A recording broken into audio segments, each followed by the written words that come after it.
জাতীয়তাবাদী যুৱ ছাত্ৰ পৰিষদ কেন্দ্ৰীয় সমিতি আহ্বান মৰ্মে আমি যোৰহাট জিলা সমিতিয়ে যোৰহাটৰ সদৰত আমি অৱস্থান দমকত কাৰ্যসূচী হাতত লৈছোঁ। আমাৰ স্পষ্ট কথা যে অসমৰ বান আৰু গৰাখহনীয়া সমস্যাটো ৰাষ্ট্ৰীয় সমস্যা হিচাপে ঘোষণা কৰাত কেন্দ্ৰীয় চৰকাৰৰ আচলতে অসুবিধা কৰে।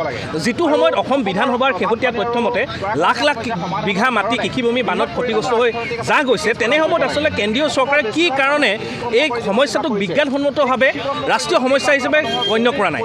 যিটো সময়ত প্ৰধানমন্ত্ৰীগৰাকীয়ে অসমক অষ্টলক্ষী বুলি কয়, যেতিয়া বিহাৰত বানপানী আহে হাজাৰ হাজাৰ কোটি টকা পেকেজ দিয়ে, যেতিয়া গুজৰাটত বানপানী হয় হাজাৰ হাজাৰ কোটি টকা পেকেজ দিয়ে, যেতিয়া মহাৰাষ্ট্ৰত বানপানী হয় হাজাৰ হাজাৰ কোটি টকা পেকেজ দিয়ে, কিন্তু অসমৰ বান সমস্যাটোৰ প্ৰতি কেন্দ্ৰীয় চৰকাৰৰ যি উপলঙা দৃষ্টিভংগী, এই কথাটো আমি কেতিয়াও মানি নলওঁ। শেহতীয়াকৈ অসম বিধানসভাৰ নিৰ্বাচনত আচলতে বিজেপি নেতৃত্বাধীন চৰকাৰক আচলতে ৰাইজে মন খুলি ভোট দিছে। তাৰ পাছতো আচলতে আজি কৃষকে বানপানীৰ কাৰণে ক্ষতিগ্ৰস্ত হৈ হাহাকাৰ কৰিবলগীয়া হৈছে। আজি আমাৰ এই বানপানী সমস্যাটোৱে আমাৰ গ্ৰাম্য অৰ্থনীতি সম্পূৰ্ণভাৱে ভাঙি তছনছ কৰিলে। তেনে ক্ষেত্ৰত বহুতো মানুহ গৃহহীন হ'ল।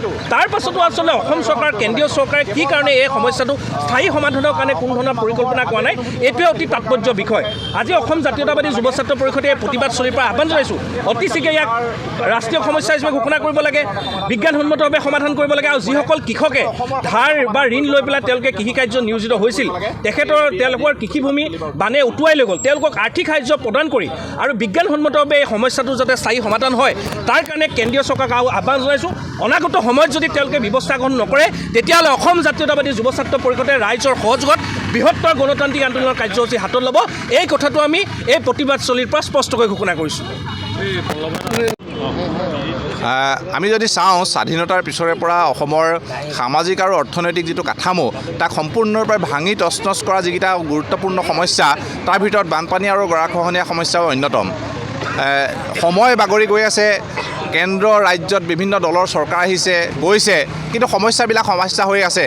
আৰু বহু ক্ষেত্ৰত আমি দেখিছোঁ যে সমস্যাবিলাকে গুৰুতৰ ৰূপ ধাৰণ কৰিছে। আমি আগতে দেখিছিলোঁ যে বানপানীবিলাক আচলতে প্ৰাকৃতিকভাৱে হৈছিলে, তাৰ চৰিত্ৰ যি আছিলে, শেহতীয়াকৈ বানপানী বা যিবিলাক গৰাখহনীয়া হৈছে তাৰ চৰিত্ৰ বহু পৰিমাণে সলনি হৈছে।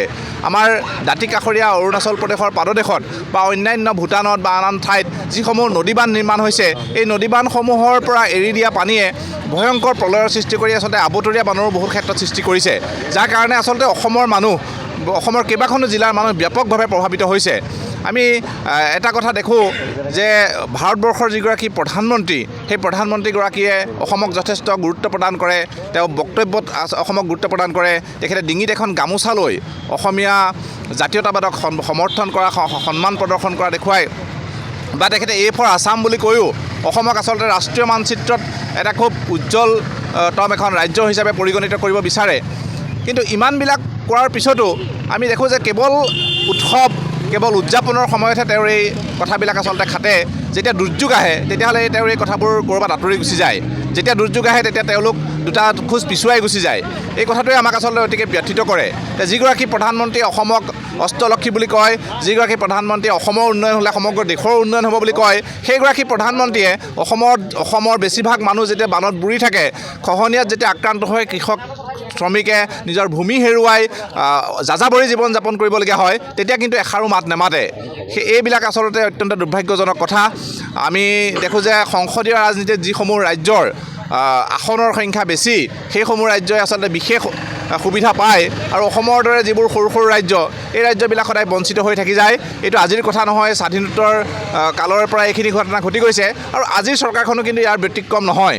গতিকে আমি যুৱ ছাত্ৰ পৰিষদে দাবী উত্থাপন কৰিছোঁ যে অসমৰ দৰে এখন আচলতে সৰু ৰাজ্য, যিখন ৰাজ্যৰ নিজৰ বহু এছেট নাই, তেওঁলোকে আচলতে বানপানী আৰু গৰাখহনীয়াৰ দৰে বৃহত্তৰ যি সমস্যা, এই সমস্যাৰ লগত অকলশৰীয়াকৈ কেতিয়াও মোকাবিলা কৰিব নোৱাৰে।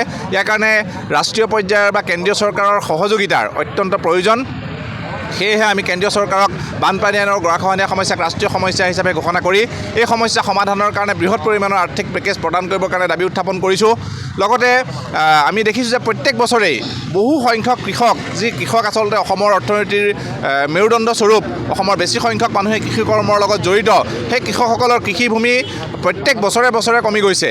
বানপানীয়ে কৃষি নষ্ট কৰিছে আৰু খহনীয়াই কৃষিভূমি সংকুচিত কৰি আনি আছে। গতিকে এই কৃষকসকলে কৰিব কি? গতিকে এই কৃষকসকলে যাতে তেওঁলোক পৰৱৰ্তী সময়তো কৃষি কৰ্মৰ লগত জড়িত হৈ থাকিব পাৰে, তেওঁলোকক এটা আচলতে কাঠামো প্ৰস্তুত কৰি দিব লাগে। তেওঁলোকে যিসমূহ কৃষকে বেংকৰ লোন লৈ কৃষি কৰ্ম কৰি আজিৰ তাৰিখত সৰ্বশ্ৰান্ত, সেইসকলক সেই বেংক ঋণসমূহ মাফ কৰিব লাগে আৰু সামগ্ৰিকভাৱে এই গোটেই সমস্যাটো আচলতে এটা স্থায়ী সমাধান কৰিবৰ কাৰণে দাবী জনাই আমি অসম জাতীয়তাবাদী যুৱ ছাত্ৰ পৰিষদ কেন্দ্ৰীয় সমিতিৰ আহ্বান মৰ্মে আজি যোৰহাট জিলা সমিতিয়েও আজি এই প্ৰতিবাদী কাৰ্যসূচী ৰূপায়ণ কৰিছোঁ। আমি ইয়াৰ পৰা ভাৰতবৰ্ষৰ সন্মানীয় প্ৰধানমন্ত্ৰী ডাঙৰীয়ালৈ স্মাৰক পত্ৰ প্ৰদান কৰিম আৰু স্মাৰক পত্ৰ প্ৰদানৰ জৰিয়তে আমি এই গোটেই বিষয়টো ৰাষ্ট্ৰীয় পৰ্যায়ত আচলতে এক চিন্তা চৰ্চাৰ জৰিয়তে সমাধান সূত্ৰ উলিয়াবৰ কাৰণে আমি দাবী উত্থাপন কৰিছোঁ।